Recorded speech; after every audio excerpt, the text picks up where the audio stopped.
এই জলঢাকার রাজনীতির মাটিতে আসলে রাজনৈতিক ষড়যন্ত্র বা রাজনৈতিক দুর্বৃত্তায়ন একটা দীর্ঘদিনের ইতিহাস।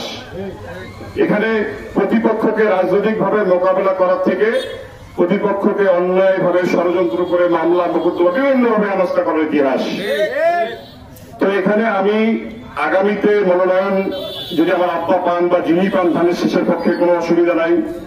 ধানের শীষের কোনো কর্মীকে, ধানের শীষের পক্ষে কাজ করে কোনো নেতাকে যদি কেউ অন্যায়ভাবে কোন রকম ষড়যন্ত্র করে কোনো ভয় ভীতি, কোনো মামলা মোকদ্দমা এইসবের ভয় দেখায়, আপনারা আমাকে জানাবেন দয়া করে।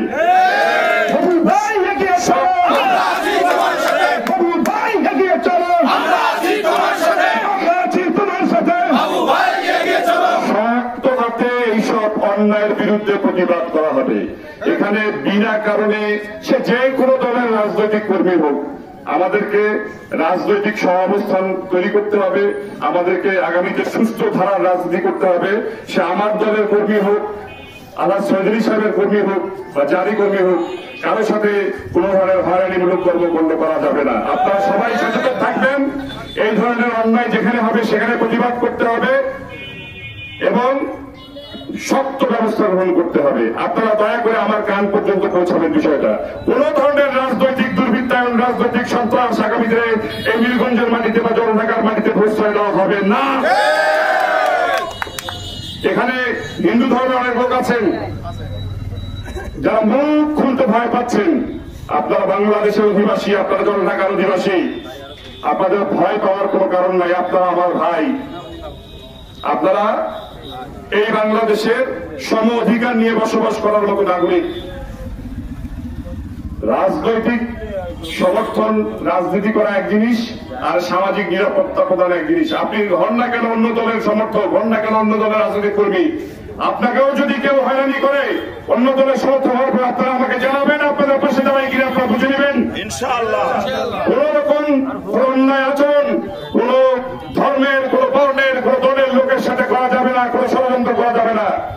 এইভাবে কূটকৌশল করে আগামীতে কেউ ভোটের রাজনীতি জলঢাকায় করতে পারবে না যে আমার বিরোধী, ও আমাকে ভোট দিবে না, ওকে মামলায় ফেলবো, ও আমার বিরোধী, ও আমাকে ভোট দিবে না, ওকে হয়রানি করবো। এই সব চিন্তা ভাবনা করে আগামীতে জলঢাকায় রাজনীতি করা যাবে না।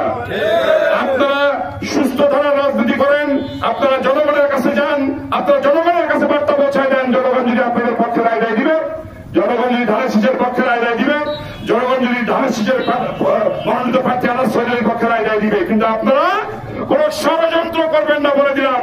আপনারা কোন কর্মীকে ভয় ভীতি দেখাবেন না, কোন সনাতন ধর্মী লোককে ভয় ভীতি দেখাবেন না। আগামী দিন জলঢাকাবাসী, জলঢাকার যুব সমাজ সেটা মেনে নেবে না। কিভাবে আপনারা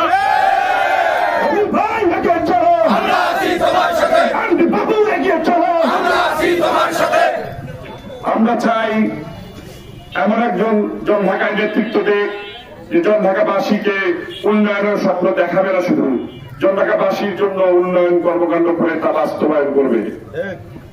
আমরা এমন একজন জলঢাকার